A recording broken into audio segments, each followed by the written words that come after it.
স্বাধীনতার স্থপতি বঙ্গবন্ধু শেখ মুজিবুর রহমান যুদ্ধবিধ্বস্ত দেশটিকে একটু একটু করে গড়ে তুলছেন। ৩.৫ বছরের মাথায় নিজ বাড়িতে হত্যা করা হয় জাতির পিতাকে। ঘাতকরা ক্ষমা করেনি বঙ্গবন্ধু পুত্র শিশু রাসেলকেও।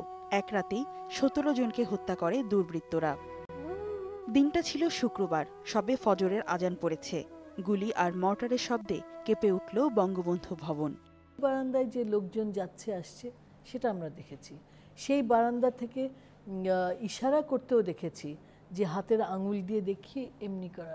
বঙ্গবন্ধুর বাড়িতে ঢুকেই জ্যেষ্ঠ পুত্র শেখ কামালকে হত্যা করে আততায়ীরা।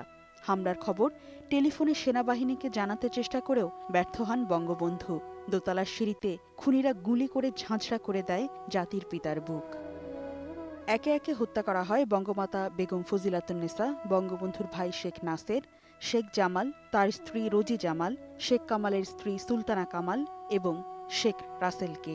বিদেশে থাকায় বেঁচে যান কেবল কন্যা শেখ হাসিনা ও শেখ রেহানা।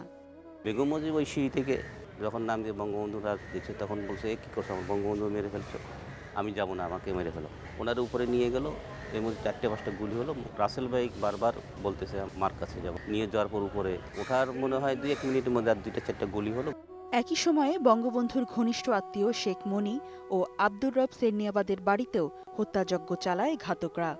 জাতির পিতার চেতনাকে নিশ্চিহ্ন করতেই এই হামলা, বিশ্বাস বাঙালির।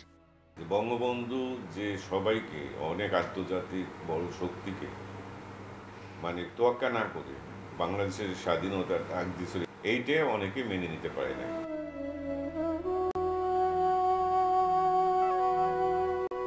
৪১ বছর পার হয়ে গেলেও সেদিনের ঘটনার নির্মমতা এখনও তরুণ প্রজন্মকে শোকে স্তব্ধ করে দেয়। আর তাই বঙ্গবন্ধু এবং তার পরিবারের পলাতক খুনিদের দেশে ফিরিয়ে এনে দ্রুত ফাঁসির রায় কার্যকর করা এখন সময়ের দাবি। ফারজানা শোভা, ইন্ডিপেন্ডেন্ট নিউজ, ঢাকা।